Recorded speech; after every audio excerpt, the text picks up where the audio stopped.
Hi everyone, thank you so much for joining me for this monthly installment of Office Hours presented by TopResume, the largest resume writing service in the world.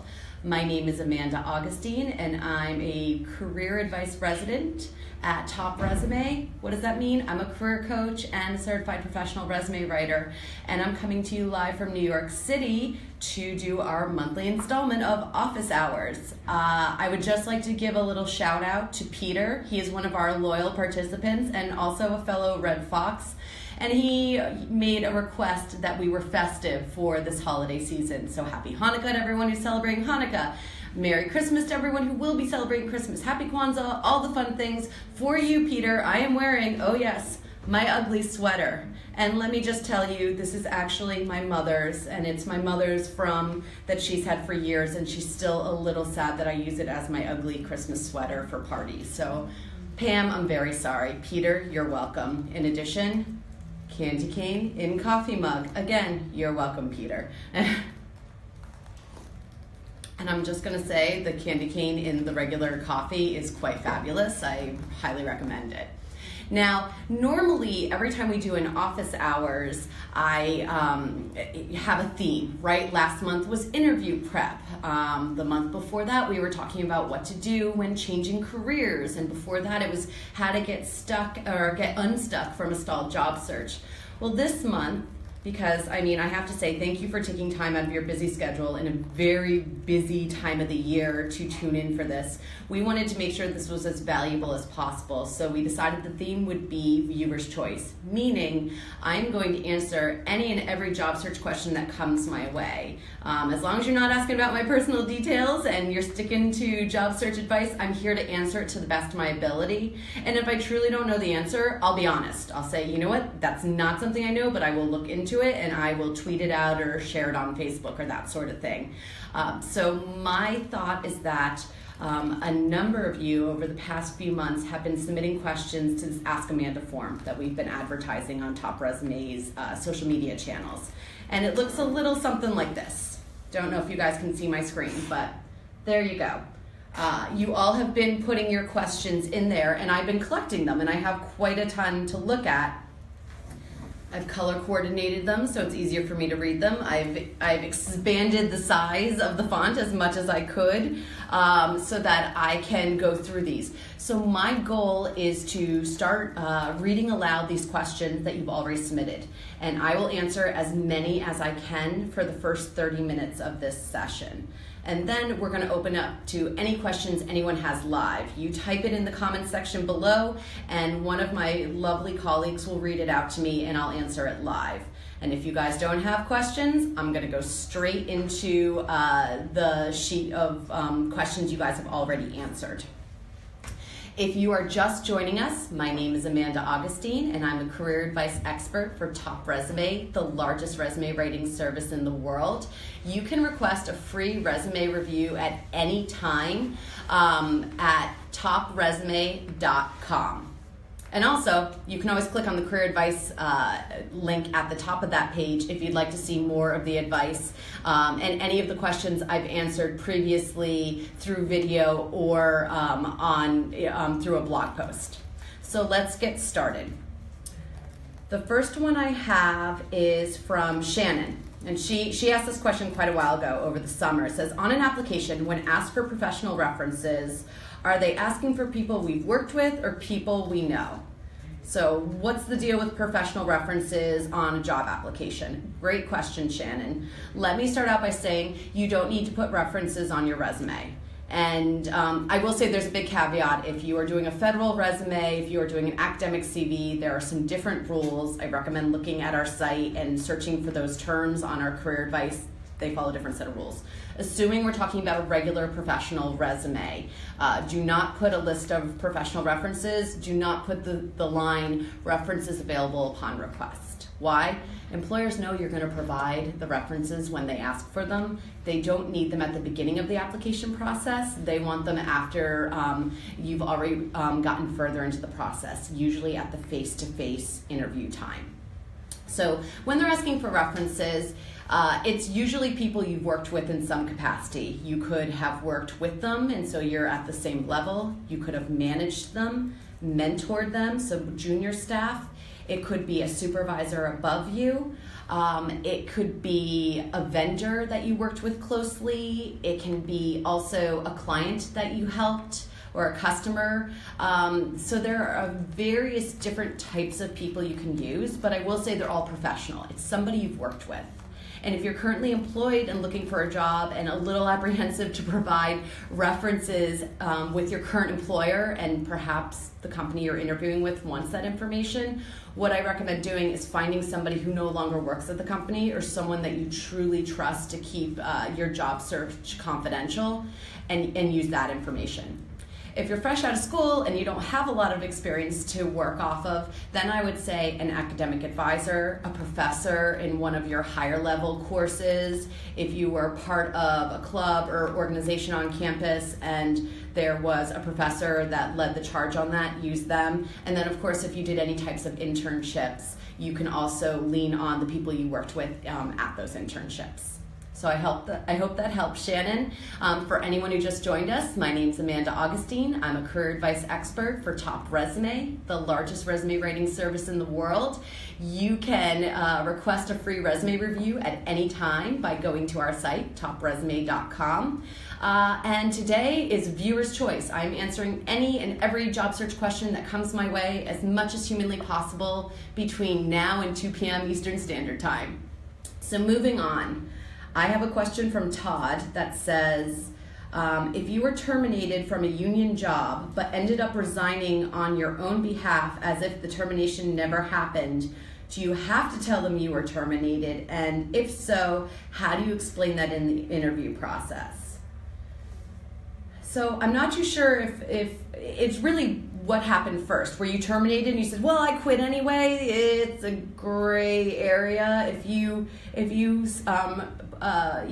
submitted your resignation before you were actually terminated, it's a straight up resignation. Here's the deal. It depends on what industry you're in. If you're in police or security or something like that, the rules might be a bit stricter as to what information you have to disclose. In general, you don't necessarily need to tell people the specific circumstances, whether you quit or you were let go, and a lot of people have been let go over the years. I mean, let's be honest, it has not always been a great economy, so there have been a lot of layoffs, and sometimes it's just you didn't see eye to eye with your employer. It happens. I think the biggest thing is when they ask you, why did you leave your last job? Don't blatantly lie. Make sure that you're hitting the main points, but spending very little time on it. I think the biggest thing you want to get out of this kind of interview response is that what I learned from this position is that I'm looking for a role that allows me to do this, or I'm looking for a company that fosters X, Y, and Z. And that's why I'm very interested in this position, or that's why I'm very interested in this company. I think the biggest thing is to say, maybe it's, hey, you know what, I had the steady corporate job for a long time. I tried out the startup. I found out it wasn't the right environment for me. What I learned is that I thrive much better in a more traditional organization, and that's why I'm so interested about this role that I'm here to discuss with you today. So again, it's you briefly touch on it and you move on. In some instances, you may have to specifically fill out information, and then you can't lie. But you also don't want to dwell on this information. Use it as, what have you learned? Whether you good? Yeah? Team, we're good? All right. All right, Todd, thank you. I have a question from Michael that came back in August, and it says, what is your best advice on making a career change? Michael, I hope you tuned in October, because that was the theme of that office hours. So I definitely recommend checking out the office hours recap from that event and the video, because obviously there will be a ton more information than I can cover right now. But when it comes to making a career change, I think the first thing you need to do is take a step back and reflect on, what have you done so far? What have you loved about what you've done? What have you not loved about what you've done? What are your strongest skill sets? What are the weaker ones that you feel still may be important in your future career, and what do you never want to make a large part of your role ever again? And use that information to help you define a pretty clear goal. You may have a couple ideas in mind. You may not know exactly what you want to do from a career perspective, but start narrowing it down by getting those buckets of information together. And then when you have a few different ideas of what you kind of sort of might be interested in doing next, that's when you want to conduct informational interviews. And informational interviews are one of my favorite networking techniques, career techniques, and by far they're underrated by most people. And the idea behind it is that you find someone who works in the type of role that you're interested in, the company you've always dreamed of working for, or potentially an industry that you've always wanted to be a part of. And you find people in those industries and ask if they have 10 minutes to talk on the phone. Or if it's somebody you know, it's, hey, let's grab a drink, let's have some coffee, let's go have lunch. My treat, I'd just love to pick your brain and understand a little bit more about what you do, or the company you work for, or the industry you're in, whatever it is, and start gathering information. It's called an informational interview because you are interviewing somebody else to gather information. You're not necessarily looking for job leads, and that's really important. This is all about seeking out information to help you understand, is this truly a career path that makes sense for you, that you want to change to? And also, if it is, where do you have a skill gap? Which of your skills should you be playing up that you already possess because they're considered very attractive in that industry or in that type of role? Also, it's, what publications should you be reading? What group should you be joining? What thought leaders should you be following?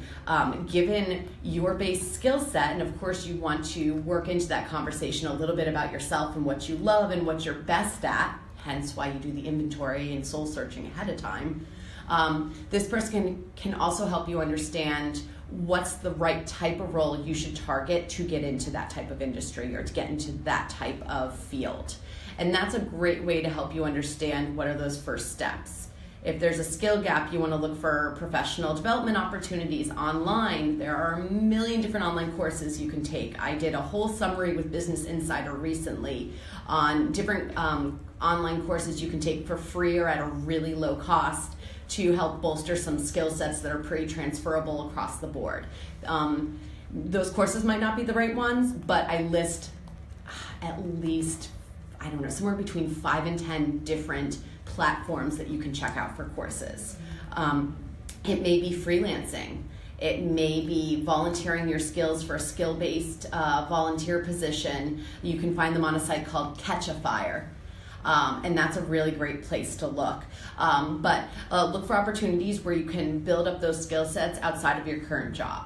And understand that when you're making a major career change, there may be a few stepping stone jobs along the way. You may not get to that ultimate goal at your first job change. It may take a couple jobs in, but as long as it's going in the right direction and helping you build the foundation of skills and experience you need to get to where you want to go, it's worth it.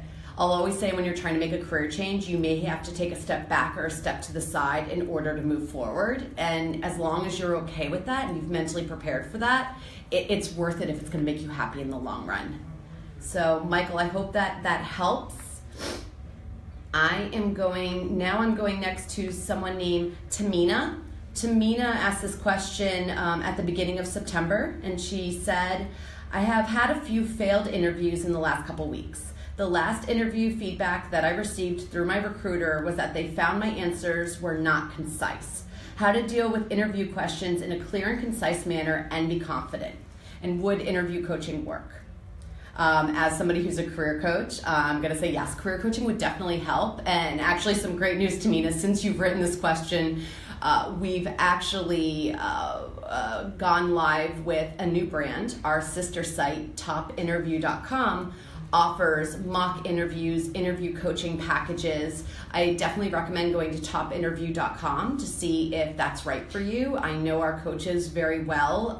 They're fabulous. You do it all virtually, but through video so they can see you and help you with the mannerisms as well as how you're formulating your responses.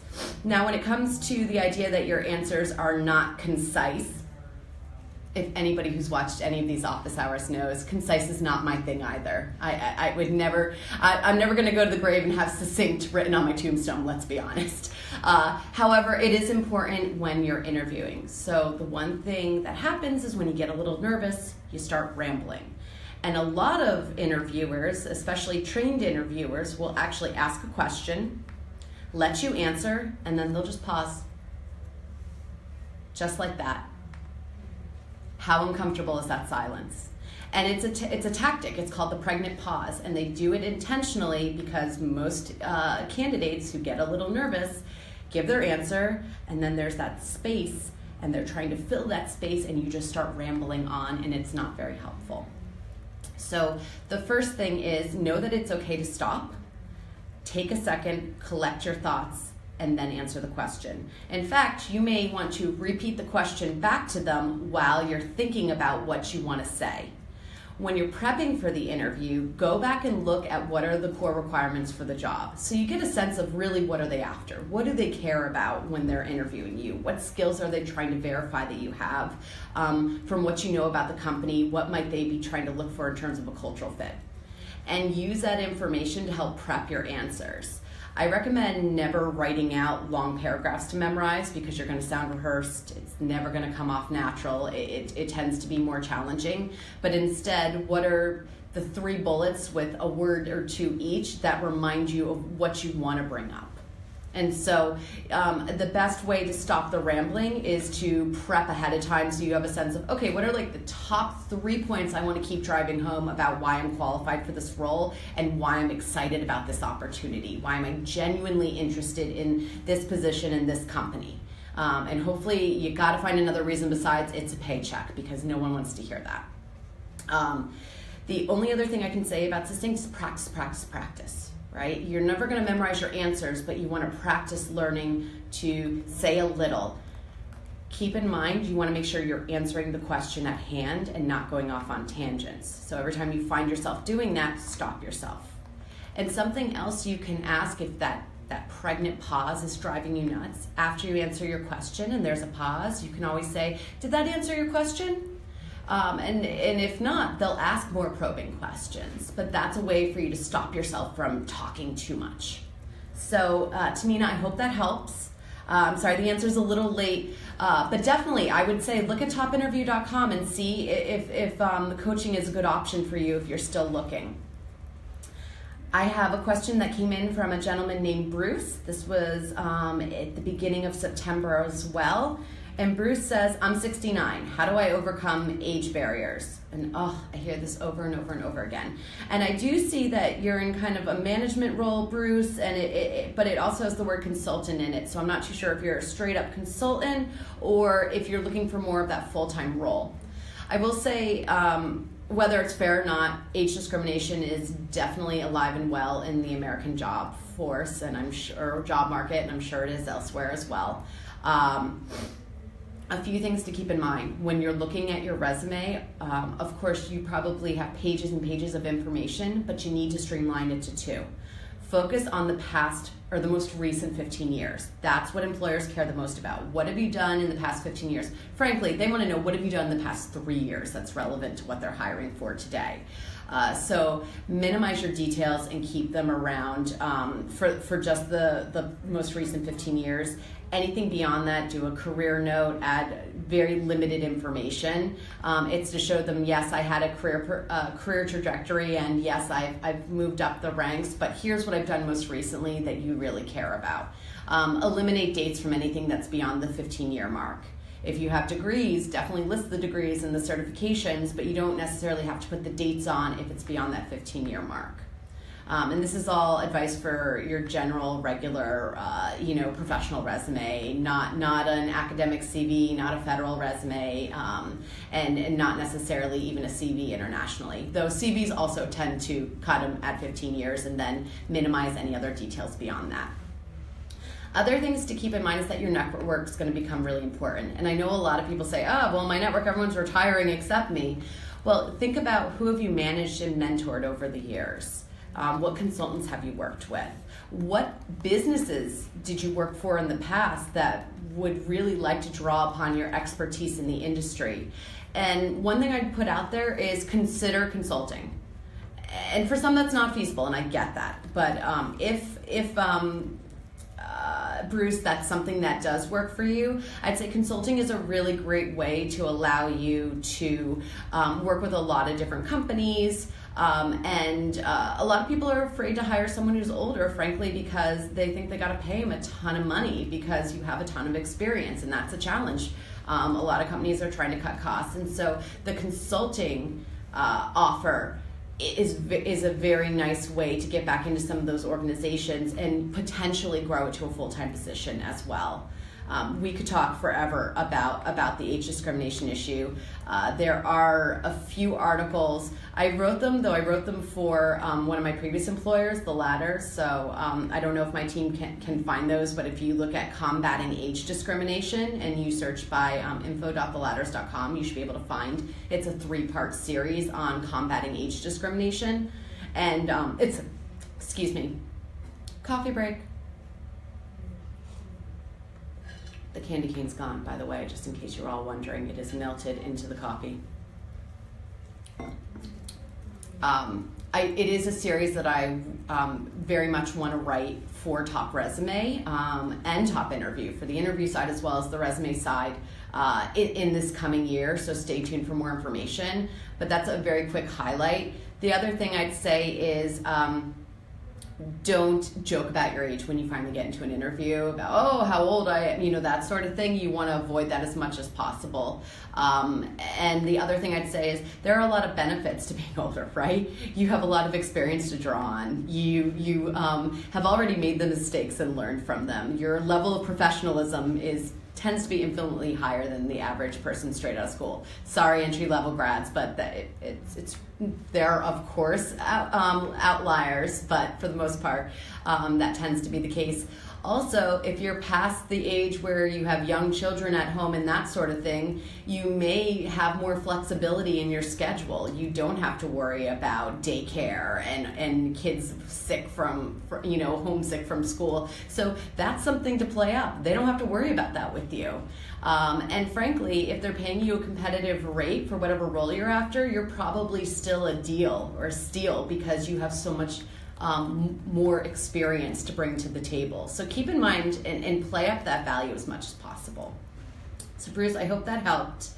I'm switching to a question from Drake, and this was towards the end of September, and he said, how do you overcome nervousness before an interview? I get extremely nervous before, and it shows during the interview, and I seem to lose my thought process and forget everything I was supposed to say.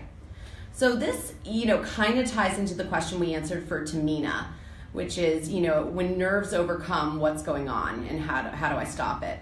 I think we actually discussed this one a bit in the last office hours. So Drake, I'm not going to dwell on this one too much because we did a whole segment on that, and I'd recommend definitely check out the office hours recap from last month on thank yous and interviews in general, because there was definitely a part of that video sequence that I talked about overcoming the nerves. We also have a really fun holiday edition of Ask Amanda that's going on the site. There's one by Buddy the Elf, there's one by Rudolph the Red-Nosed Reindeer, and there are a few more coming out this week. And one of them actually answers this question as well. So a couple things to keep in mind. Figure out what you need to do to release the jitters before the interview, whether it's a run or meditating or banging the drums or, whatever that creative outlet is for you that's going to help you eat up some of that nervous energy. Do it. The more you prep for an interview, the less anxious you typically become over it because you've done your homework and you have that to draw from during the interview. If you are a caffeine drinker like myself, don't cut it all out because then you'll go insane and have a headache.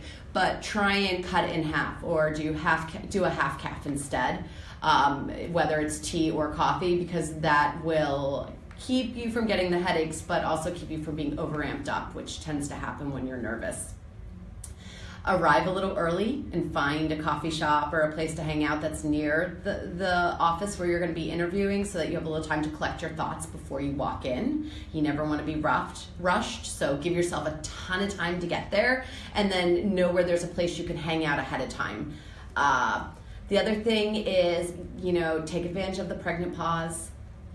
Just as interviewers will pause after you answer a question, you can pause before you answer a question, and you can restate the question to give yourself a little bit more time to collect your thoughts. And again, worst comes to worst, you can always supply extra information in your follow-up message after the interview. So, Drake, I hope that helps. Good luck.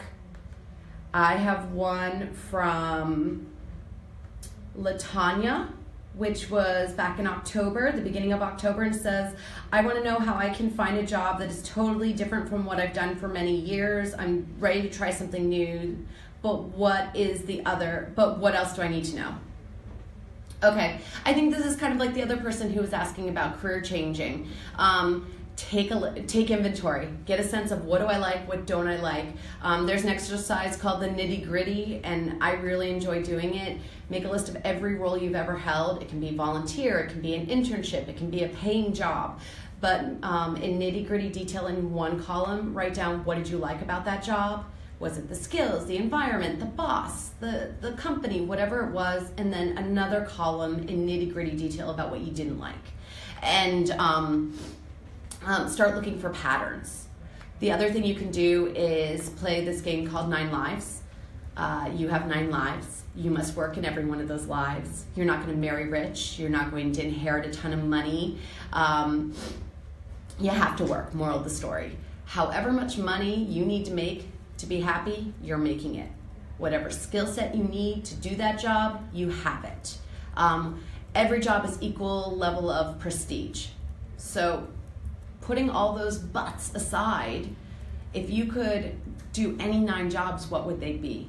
And again, it doesn't matter if there's no way you could possibly do any of these today. The idea is really tap into your childhood, tap into what you've really always wanted to do, and make a list and start looking for patterns. And you'll start seeing, is it a love of nature? Is it being your own boss? Is it working for a larger group, being part of something? Is it supporting the arts? There are so many different things you will see as themes, either throughout your responses or what's absent from those responses. And that will help you, again, start brainstorming potential career paths that you can then use informational interviews to gain a better understanding of if these are true career paths that are worth looking at. Some of them may be, there's no way I'm going to become a ballerina at this stage of my life. I don't have the athletic ability, and I'm definitely too old at this point. However, if I had a love of the arts and love of ballet, but my background was in sales and marketing, perhaps I would look into pursuing a role in sales and marketing for an industry that's within the dance industry or the ballet, so that I can combine something I love with a skill set that I can already market. So that's always a creative way to think about how can you take something that you do well but you don't necessarily love and combine it with something that you're truly passionate about. So that's one way to look at it. All right, I'm gonna switch it up and move a little farther down the list. So this came just in yesterday from Michelle. And Michelle says, I've been out of my field for numerous years. How do I go about getting back into the field I have my degree in? Michelle, great question. I don't have any more background in terms of what types of roles you've been doing versus what you pursued your degree in. So obviously there are a lot of different ways you can get there. One thing I'd recommend is that if there's any way to maintain your current paycheck so you can pay your bills and start doing side gigs, either freelance work, volunteer, skill-based volunteering, even just helping out friends and family to utilize the skill set that you truly want to pursue for your career, and so you can gain some experience while still maintaining your paycheck. That's definitely a recommended path. because I know you got to pay the bills. I know you can't necessarily say, I'm going to make a change and suddenly go back to an entry-level job. Most people don't have that luxury. If you do, amazing. That's what you're probably going to want to go for. However, assuming you've been out for numerous years and you're trying to get back, there are two approaches. Try to start looking for those other opportunities. There are a number of sites where you can do telecommuting or part-time work or freelance work to leverage your skill set. Check out Flex Jobs. That's one that pops into my head right away, but I know there's a ton out there. Run a Google search. I know everyone is looking for a precise site to go to, but a Google search can get you there. If you say part-time freelance jobs, you'll get it. You'll get there. If you have a specific term that states the type of work, whether it's copywriting or design or anything else, or finance, that will help you find more specific spots as well. The other way is to try and analyze how far apart your current role is from the type of work you'd like to be doing, and see there might be some smaller stepping stone jobs you can take along the way to get you there. One thing I'd say is that if you've been in your one company for quite a while and it's a large enough company that there are other divisions or that sort of thing, if you can make the change within your existing company, either it's a small company and it's all hands on deck and they'll let you help the marketing team even though that's not where you truly work, or help out here or there, that's an opportunity. If it's a larger company where you can officially apply to different roles within the organization, I would definitely try and go that route, because if you can make the change within the company you're currently in, it's a lot easier than trying to go fresh out to a completely new company. I realize that's not always possible, but if you have that opportunity, that's the way to go. Same thing for anyone who's trying to switch careers. If it's not an industry switch, but more of a functional switch, you've been in sales, you want to move more into marketing, or you've been in marketing, you want to move more into HR, anything like that, if you can find opportunities to take on assignments or projects for that type of work that you want to do within your own organization, so you can start rebranding yourself for more of that type of role and ideally officially move into that type of role over time, that's a great way to go about it. So I hope that helps. It is 1:32, and I promised that I would dedicate the second half hour to questions that are coming in live. And if we hit a lull, I have 51 questions sitting in front of me, and I think I answered, 5? So I have plenty more to go. Who will be asking me questions? Danny. Yes. So the first one we have is from Deep. My apologies if I said that incorrectly. They want to know how to make an impressive resume that will attract to the recruiter for getting an interview. Okay, great question. Thank you, Deep. Do we know when? It came in right now. Like, what's the timestamp on that question? So how do you create a resume that recruiters are really going to care about? The name of the game is customize. Customize, customize, customize. You need to tailor your resume for whatever role you're specifically going after. Keep in mind that most applications go through 2 sets of filters or scans, I call them the gatekeepers, before they're going to make it to a hiring manager or a senior level recruiter who truly understands what you do for a living. So you have to keep in mind that you are crafting your resume to make it past these initial screens until they make it to someone who may be able to read between the lines a little bit more. So the first thing you want to do is take a look at the job description. If you have a few job descriptions that are all roles that you're interested in, I even recommend, if you're trying to tailor one resume to use, get a few job descriptions, 3 to 5 job descriptions that all really describe the role you're pursuing that you feel confident you're qualified in. It doesn't matter where they exist. It's more about, we just want to see what the job description is. And take all of that information and throw it in a word cloud. There's a site called Tag Crowd. That's a good one. I mean, you can just Google word cloud, and there are lots of free word cloud programs online. But take all the information that's in those job descriptions, excluding the company information, and paste that in and see what are the words that are most commonly popping up. And you're specifically looking for things like soft skills, technical skills, requirements, types of experience. What are those keywords that are popping up? And then look at how they're phrased in these various job descriptions. If you have that experience, if you possess those skills, you want to take that language verbatim and incorporate it into your resume in some way. Because the initial screen of your resume is typically happening by a piece of software known as an applicant tracking system.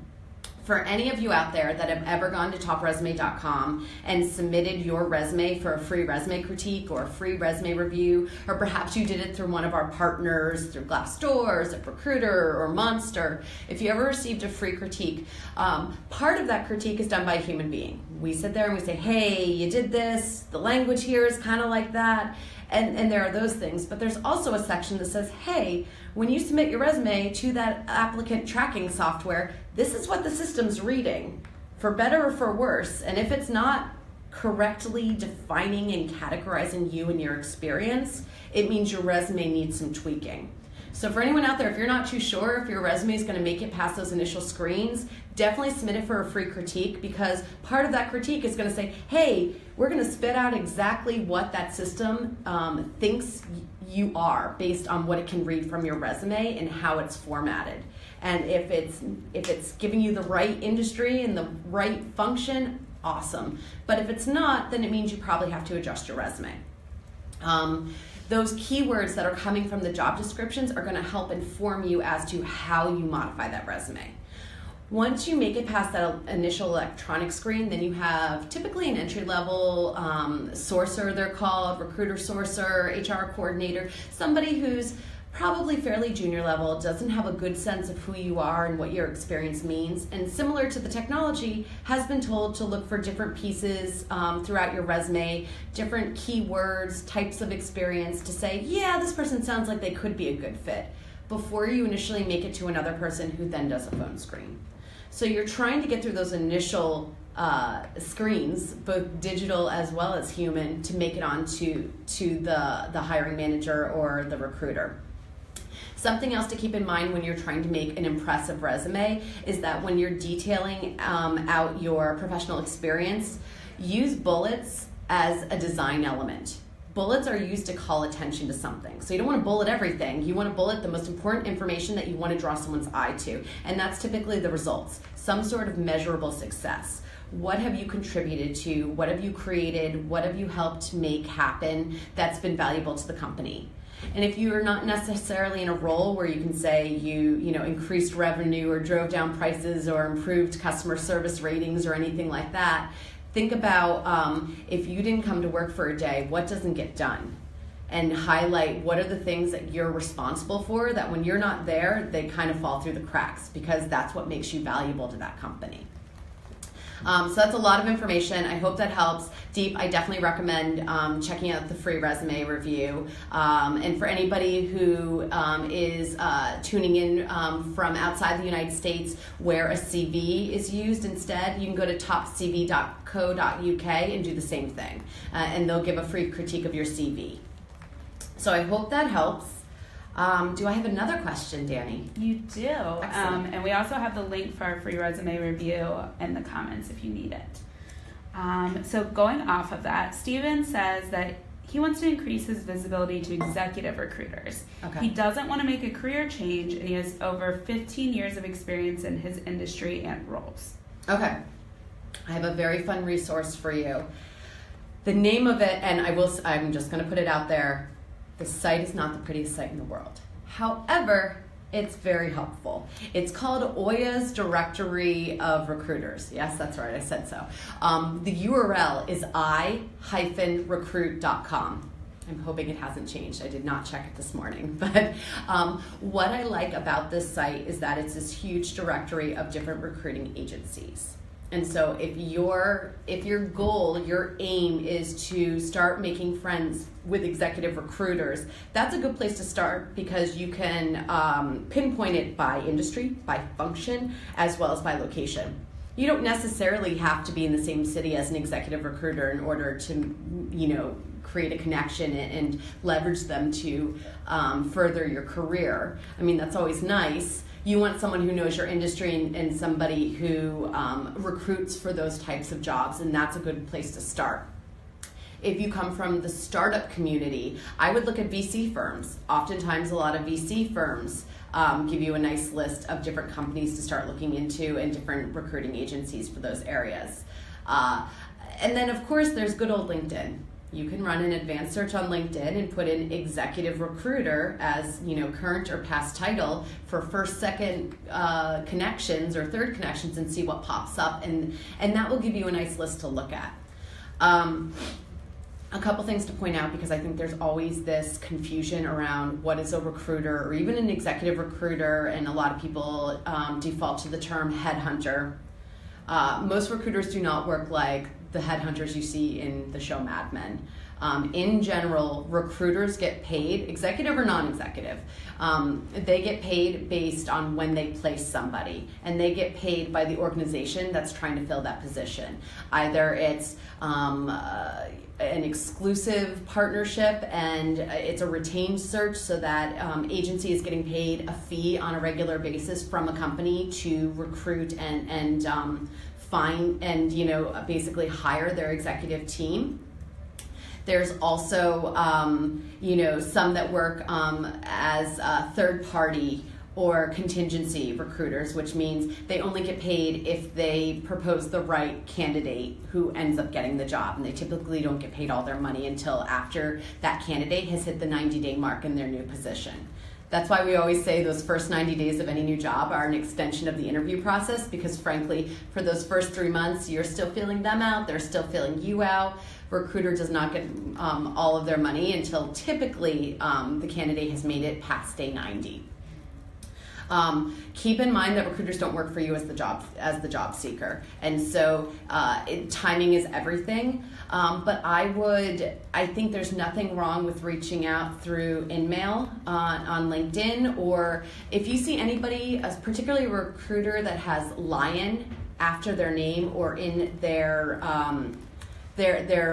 headline on their LinkedIn profile, LION, it means LinkedIn Open Networker, which means they're willing to talk to anybody. They're typically, they'll accept your connection request, they're open to that, and they're typically more apt to respond to your message. You are better off talking to individuals as opposed to just uploading your resume onto their site, because once you're in their system, they assume that if you're a good fit, you'll pop up when they're looking for positions. So that doesn't necessarily help you, particularly if your resume is not perfectly formatted to meet, to work under their search requirements. But I would reach out, particularly if you see if these people are posting roles in your industry, for your field, that sort of thing, and say, I'd like to introduce myself. I'm so-and-so, I have X years of experience doing X, Y, and Z, starting to look around for new opportunities. Should you have a client with an opportunity that would be a good fit, I'd love to talk more about how I could provide value. And leave it at that. That's kind of how you want to go about it. And I will say, when you're reaching out to recruiters, whether it's executive or non-executive, it's always a numbers game, so you want to find a bunch of them. But oftentimes, look for the ones that are already super active on social media, that have a regular blog, that on LinkedIn say they're open to networking, because those are the ones that are more likely to open up to you. And of course, they're much more willing to talk to you when they have an open position at that moment where you're a good fit. Though I will say, we know not all executive level positions are posted. So you never know, you might as well reach out. I hope that helps. Okay, for the next one? Yeah. So before we go to the next one, of course, Peter has chimed in. And he Hi, Peter. wanted to say nice sweater. You're very welcome. Thank you. He also did an informational interview where he ended up getting a lunch and parking paid out of it.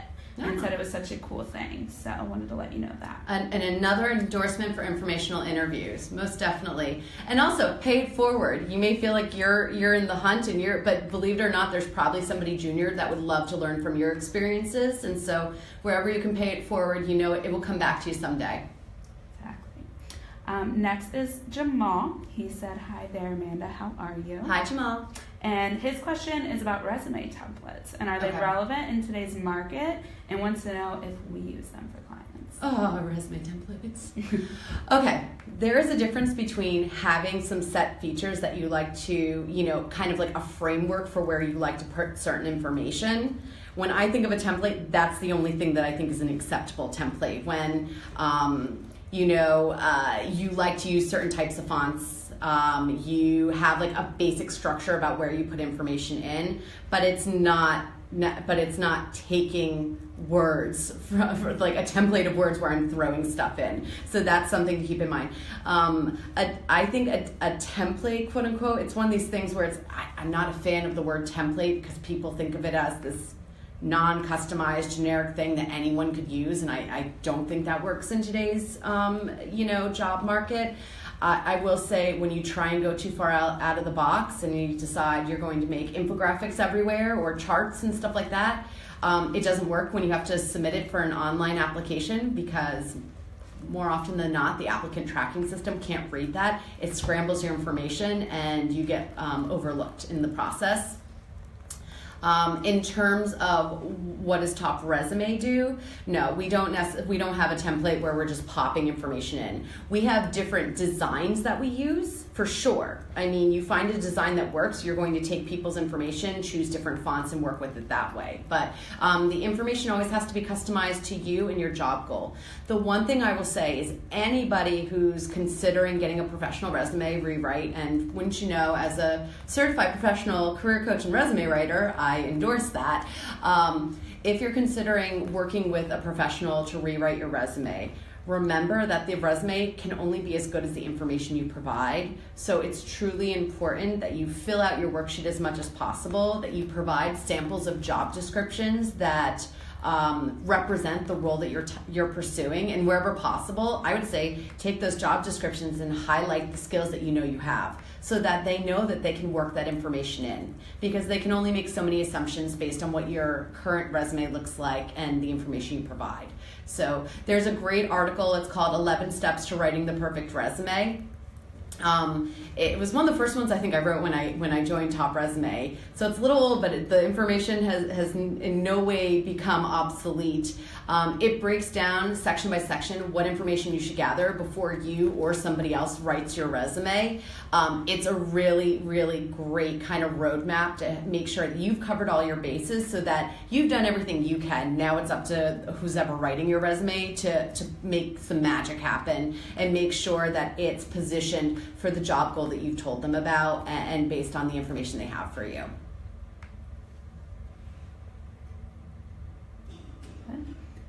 Was he happy with that? Jamal, is that good? We don't know. Give me a thumbs up or thumbs down, Jamal, when you get a chance. He said thumbs up. Yes. Adam asked what about 30, 60, 90 plans? What's the key to them? 30, 60, 90 plans. So I'm probably going to have to ask a clarifying question. Are we talking about 30, 60, 90 plans when you're first starting at a company? It must be, right, Adam? So I'm going to kind of generalize that question a little bit and talk about, setting yourself up for success when you join a new company. And in an ideal world, every company would have a really strong onboarding program in place and your managers would be fully prepped. And let's be honest, that is not always the case. Your manager is not necessarily going to play the role of mentor. And really, the only way to truly manage your career is for you to manage it and not put it in somebody else's hands. So what I would recommend doing is that within the first week or two that you join a new company, request some time. Most managers do set aside some time when you first join, but if they didn't, get it on their calendars, figure out what the right way is, talk to your colleagues and find out what's the appropriate way to make that happen, and sit down and ask those questions. I always like to say, and we even do this in interviews, I recommend saying, if I were to join the company and truly be successful and help you support your goals, what would you want me to do or accomplish within the first 30, 90, 365 days I'm there, right? When you first join a company, you want to ask similar questions because, the interview happened, but now you're there. Now it's really happening. So I would get from your manager's mouth, what is expected of me over the first 30 days, and if you're in a higher level position, a lot of people would be asking, when you're in a higher level position, oftentimes you may have been brought in to be a catalyst and make a lot of changes. Oftentimes they don't want you to do anything for the first 30 days. They want you to be a sponge. They want you to meet with everybody in the company, because you got to get buy-in before you can start making a bunch of changes if you want to be successful there. If you're not necessarily at that role, it's what's expected of me. If I'm successful and I'm doing everything you want me to do within the first 30, 60, 90 days, what will I have learned to do? What will I be doing? Do I have any goals? How is my performance being measured? And you may have a boss who's like, I don't know any of this. Okay, well, can we follow up on that? You can always, if they don't have anything, you can always then say, okay, well, can we follow up in a week or so, and maybe, I can talk to some of my colleagues and maybe propose something. You want to manage your own career. Ideally, your boss will have some things in mind. It just might not be a formal process for them. Also, find out when you join if there is a standard 90-day review for all new employees. Oftentimes, particularly if you're starting right around this time of the year when performance reviews are right around the corner, you won't get a performance review because you'll be in the job for like a month, right? So if that's the case, you want to ask, is there a standard 90-day review for all new employees? If not, could we do something? I want to make sure I'm on the right track. Particularly if you've already asked that question, how will I be evaluated? How will my performance be evaluated? If I'm doing everything I should be doing, what should I have learned or accomplished? And then ask if there is no official 90-day review, if you can meet at your 90-day mark. I mean, obviously you want to meet before then, but at your 90-day mark, can you have an official half an hour, 60-minute sit down to talk about, are you meeting, exceeding, or falling behind the expectations set by your manager? And that's a great way to make sure that you're staying on top of your career and you're showing your manager that you're thinking of the long game and you want to be truly successful there. So Adam, I hope that helps. He said it does. Excellent. And next we have a question from Ram. He was wondering, after 15 years of experience in banking, is it a good idea for me to join a recruiting firm? After 15 years in banking, is it a good idea to join a recruiting firm? It's truly a very different type of role. If you were in financial services and it was more of the sales side of finance, or it forced you to have more of the salesy type of personality, recruiting might be right up your alley. Recruiters are people. That sounds awful, that term, but they're the communicators, they're the listeners, they're the ones that are asking questions and trying to get in your head and get a better sense of if you're going to be the good fit. You're going to be the one who's trying to evaluate somebody and make them feel comfortable, so you get a true sense of who they are, what their personality's like, if there are any red flags, because I consider recruiting to be part art and part science. There's do they meet the technical requirements of the role, and then it's the softer stuff. I mean, once you've made it past that initial phone interview, when you get down to a face-to-face, I would say only 20% of that time is truly spent confirming you have the skills to do the job. The other 80% is spent evaluating if you're going to be a good fit from a personality perspective for that organization. So if you feel that you have that type of skill set, and not only do you possess that skill set, but you enjoy leveraging those skills, then yes, recruiting could be an excellent option for you. It's going to be a change of pace for sure. It's a very different work environment, but if you know an industry inside and out, and you have that softer skill set that's required to be a really, kick butt recruiter, it's definitely a career path that's worth considering. The other thing I'd throw out there is do an informational interview. Talk to some people who are recruiters, particularly in your space, and see, do you like it? Here's a trick for anybody. If you're trying to figure out a certain career path because you want to make a change, do an advanced search on LinkedIn for people who have previously worked for a company that you work for or one of its competitors. So something that's in the same industry, and ideally somebody who worked in the same type of field, and see how many of them are now in completely different types of jobs, and see where did they make the switches, what types of transitions have they made, because there was something about their background that was appealing to this other employer, and that will help clue you in on what are some potential paths for you and doesn't make sense. And those are great people to reach out to ask for pearls of advice, because they've been there and they've done that. Great. You ready for the next Yes. one? So we have another Stephen, and he has worked at General Motors for 35 years as electrical specialist. And he wants to know if you think his skill set would be transferable to aerospace. Okay. I will fully admit I am not an expert in aerospace, nor am I an expert in what you currently do for a living. So I'm not going to say that I know for a fact. What I would say, Steve, is that you want to talk to some people who are currently in aerospace. Run an advanced search on LinkedIn. If you're not on LinkedIn, this is the time. Build up your profile. Start connecting like crazy with a custom message to everybody you know, friends, family, colleagues. If anybody's asking why you're suddenly doing this, it's just, hey, you know what? I was talking to this career advice expert, and she said, I got to have a good personal brand, and so this is part of me being a better professional. You know, you can blame it on me. But connect like crazy, and then start looking for second connections, friends of friends that work in that area. If that's not your thing, start talking to people you know. Go on, actually, there's a really great site. It's called 10times.com, the number 10times.com. It used to be called something completely different. I don't even remember what it's called anymore. That's a great place to find trade shows and conferences by industry, by location, all around the globe. Also, check out meetup.com and look for groups that meet that are in the aerospace industry. You can hit up one of those events and start talking to people and saying, hey, so this is my background, this is what I'm great at. Do you think this would be a fit? Do you think I can make this? Something else is, again, if you're using LinkedIn, look for people who work in that and just reach out. There are definitely Facebook groups for this sort of thing as well. There are lots of social media, different ways that you can connect with people who are in aerospace. But if you're more of a face-to-face kind of person, don't be afraid to check out some different events that are going on. And actually, this time of year is really good because a lot of associations are having open houses for the holidays and holiday parties. And so it's kind of easy to kind of get in there and get a sense of what's going on. One of my other tricks for anybody who feels comfortable kind of talking to strangers is if there's a big employer in town for aerospace or whatever it is, and you know where their office is, look for the either the coffee house or the watering hole that's really close by. Where are they going for happy hour? Where are they going for their coffee break?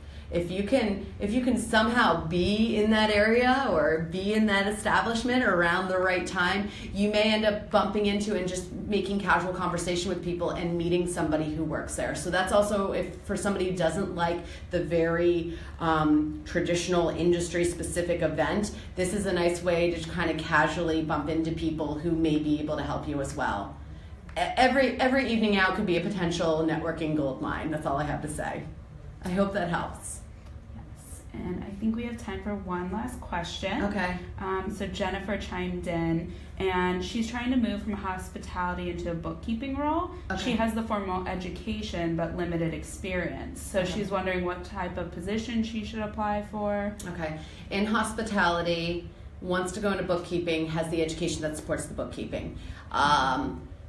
If you are not many years out of school, Jennifer, you may want to still keep your education at the top of your resume as opposed to putting it at the bottom, since that's going to be one of your best selling points because you have the relevant degree. So consider that. If you're about 3 or so years out of school, you can still keep your education section just below your professional summary and core competencies and above your professional experience.